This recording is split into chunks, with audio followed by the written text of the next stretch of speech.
Imagine standing on a frozen battlefield where the sky itself is tearing apart. The sun and moon are being swallowed by wolves. The earth trembles as gods prepare for their final stand. This isn't science fiction. This isn't a Hollywood fantasy. This is Ragnarok, the Viking prophecy that haunted the minds of the fiercest warriors who ever lived. And what they believed about the end of everything might reveal something profound about how they understood life, death, and the very nature of existence itself. The Vikings weren't just raiders and explorers. They were people who stared into the abyss of uncertainty and created a mythology so powerful, so visceral, that it still captures our imagination over 1,000 years later. While other cultures promised eternal paradises or cycles of rebirth, the Norse looked at the cosmos and saw something different. They saw a world destined to burn. They saw gods who were mortal. They saw an ending that no one, not even the mightiest deity, could escape. And in that terrifying vision, they found something that gave their lives extraordinary meaning. The story of Ragnarok begins not with the end, but with a question that every human civilization has asked since the dawn of consciousness. How will it all finish? For the Vikings, the answer came through their oral traditions, passed down through generations in the frozen halls of Scandinavia.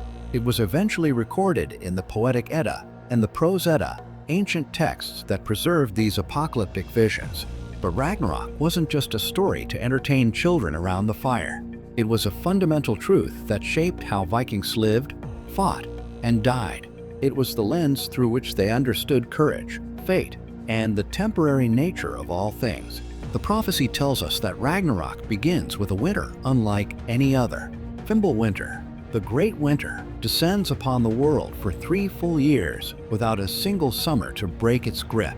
Imagine the horror of this for a people who depended on the brief northern summers for survival. Snow piles higher than longhouses.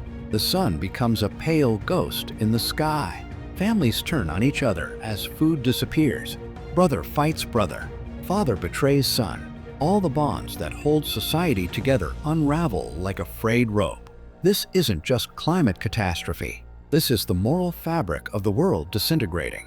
The Vikings understood something we're only beginning to grasp today, that environmental collapse and social collapse are inseparable. But the winter is only the beginning. In the depths of this frozen nightmare, the cosmic order itself begins to break. The great wolf skull, who has been chasing the sun across the sky since the beginning of time, finally catches it. His brother Hati devours the moon. Darkness floods the world. The stars vanish. And in that absolute blackness, something ancient awakens. The chains that have held the monstrous wolf Fenrir for eons finally shatter. This is the beast that even the gods feared, the creature they tricked and bound because they knew they couldn't kill him. Now he's free, and his jaws are so massive they stretch from earth to sky. Everything the gods did to prevent this moment, every precaution they took, every sacrifice they made, it all comes to nothing. Fate cannot be escaped. Destiny cannot be denied. The earth itself becomes a traitor. The World Serpent, Jormungandr, rides in the oceans and causes the seas to surge onto the land. This creature is so vast it encircles the entire world, biting its own tail. When it releases that grip and rises from the depths, its thrashing poisons the sky and turns the air toxic. Mountains crumble. The roots of Yggdrasil, the world tree that holds all reality together, begin to tremble. And from Muspelheim, the realm of fire, comes Surtr with his flaming sword, leading an army of fire giants. The rainbow bridge Bifrost, the sacred pathway between worlds, shatters under their march. Nothing is sacred anymore. Nothing is safe. The gods know this day is coming. They've always known. The Norns, those 3 mysterious women who weave the threads of fate, revealed this destiny long ago. But here's what makes the Norse gods different from almost any other pantheon in human mythology. They don't try to prevent the end. They don't bargain or plead or look for loopholes. They accept it. And more than that, they prepare to meet it with weapons in hand. Odin, the All-Father, the wisest of gods, has been gathering the bravest warriors who ever lived into Valhalla for this exact moment. Every Viking who died gloriously in battle was chosen to become an Einherjar, an elite warrior who would fight alongside the gods when the final day came. Think about what this meant for a Viking warrior. Death in battle wasn't tragic. It was an honor. It was a recruitment into the ultimate army for the ultimate war.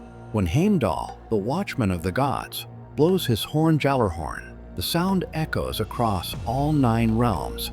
This is the call to arms. This is the signal that everything they've prepared for has arrived.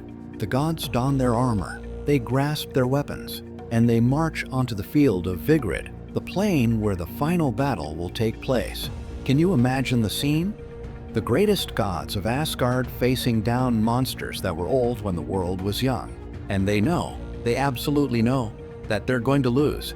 Odin, wielder of Gungnir, the spear that never misses, rides out to face Fenrir. This is the god who sacrificed his eye for wisdom, who hung himself on Yggdrasil for 9 days and nights to learn the secrets of the runes. He knows more than any being in existence, and that knowledge tells him he won't survive this fight. Fenrir's jaws close around him, and the All-Father falls. Thor, the thunder god, the mightiest warrior in Asgard, confronts Jormungandr, his ancient enemy.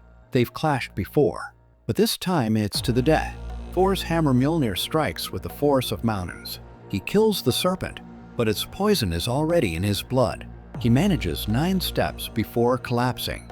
The god who protected humanity from giants and monsters dies alone on a poisoned battlefield. Freyr, the god of fertility and prosperity, faces Surtr without his magical sword, a weapon he once traded for love. He fights with an antler instead. It's noble, but it's futile. The fire giant's burning blade cuts him down. Tyr, the god of war and justice who sacrificed his hand to bind Fenrir, fights the monstrous Hound Garm. They kill each other. Heimdall and Loki, enemies from the beginning, finally meet in single combat, and neither survives. God after god falls. Hero after hero dies. The field of Vigrid becomes a cemetery of legends. And then Surtr does what he came to do. He raises his flaming sword high and sets the entire world ablaze. The fire consumes everything. Asgard burns. Midgard, the realm of humans, burns. The seas boil away. The earth itself cracks and sinks into the void. Everything that existed, every story ever told, every love ever felt, every battle ever fought, it all turns to ash and disappears into darkness. This is Ragnarok. This is the doom of the gods. This is the end of all things. But here's where the Viking imagination reveals something extraordinary. The end isn't really the end. After the fire, after the destruction, after the absolute annihilation of everything, something survives. A new earth rises from the waters, green and beautiful.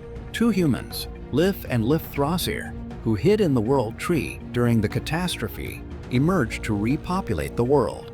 Some of the younger gods survive. Baldur returns from the realm of the dead. Odin's sons carry on. Thor's sons wield their father's hammer. The world begins again, but it's different. It's cleaner. The corruption and betrayal that led to Ragnarok are washed away in fire and flood. This cycle, this pattern of destruction and rebirth, tells us something profound about how the Vikings understood existence. They didn't believe in permanence. They didn't cling to the illusion that anything lasts forever. Not empires, not gods, not even the world itself. Everything ends, but endings create space for new beginnings. The Vikings lived in one of the harshest environments on Earth. They knew that winter always comes, but they also knew that spring follows. They knew that death is inevitable, but they also knew that life continues. Ragnarok wasn't just a prophecy of doom. It was a statement about the fundamental nature of reality. All things must pass, but from that passing comes renewal. Think about what it meant to live with this worldview. When you believe that even the gods will die, that even Asgard will burn, how does that change how you live? For the Vikings, it meant that courage became the highest virtue because it was the only thing that mattered when everything else was temporary. It meant that how you faced your fate was more important than the fate itself. It meant that glory wasn't about winning or losing, but about how you carried yourself in the struggle. When Odin marches out to fight Fenrir knowing he'll die, he's not being stupid or suicidal. He's demonstrating that acceptance of fate doesn't mean passive surrender. It means active defiance in the face of the inevitable. This is why Viking warriors sought glorious deaths. This is why they carved runes asking to be remembered for their deeds. They knew they couldn't escape death, couldn't prevent the end, couldn't outlast time itself. But they could choose how they met it. They could choose to be remembered. They could choose to matter, even if only for a moment in the vast cosmic story. There's something almost modern about this perspective, isn't there? We live in an age where we're confronted daily with our own mortality, with climate change, with the temporary nature of civilizations. The Vikings didn't have our technology, but they had a framework for facing existential dread that might be more useful than we realize. Ragnarok also reveals how the Vikings thought about power and authority. Their gods weren't distant, perfect beings sitting in eternal bliss. They were flawed, complicated, mortal entities who made mistakes and paid prices. Odin was wise, but manipulative. Thor was strong, but not particularly bright. Loki was clever, but destructive. And all of them, every single one, were bound by fate just like humans were. There was no divine intervention that would save the day. There was no last-minute miracle. The Vikings created a mythology where even the most powerful beings in existence couldn't escape the consequences of their actions. That's a remarkably sophisticated understanding of how power works, how systems collapse, how even the mighty fall. The prophecy of Ragnarok has echoed through centuries into our modern world.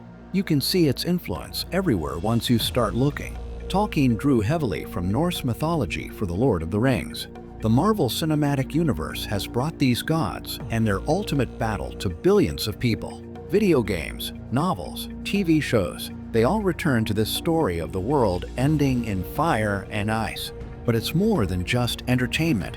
There's something in Ragnarok that speaks to a deep human anxiety and a deep human hope. The anxiety that everything we build will eventually crumble. The hope that from that destruction, something new and perhaps better will emerge. When the Vikings told stories of Ragnarok around their fires, when they carved these prophecies into runestones, when they whispered about the day when even the gods would fall, they weren't just being morbid or nihilistic. They were creating a framework for courage. They were saying that life has meaning precisely because it ends. That struggle has value precisely because the outcome isn't guaranteed. That honor and courage and how you face your fate matter more than the fate itself. In a world that constantly tries to sell us immortality, whether through religion or technology or fame, the Vikings looked at mortality and said, "This is what makes us real. This is what gives our actions weight. This is what transforms existence from mere survival into something worth remembering." So what can we take from this ancient prophecy today? Maybe it's this. The Vikings understood that trying to prevent all endings, trying to make everything permanent, trying to escape the natural cycles of destruction and renewal, that's not just impossible, it's unwise. They built their entire culture around accepting the temporary nature of all things and finding meaning within that acceptance. They didn't fear Ragnarok, they prepared for it. They understood that the world ends and begins again, and that our job isn't to prevent the ending, but to face it with courage and grace. That's a lesson that resonates across 1,000 years of human experience, from the frozen fjords of Scandinavia to wherever you're listening to this right now. The world will end. Everything will burn. And that's exactly why this moment, right now, matters so much.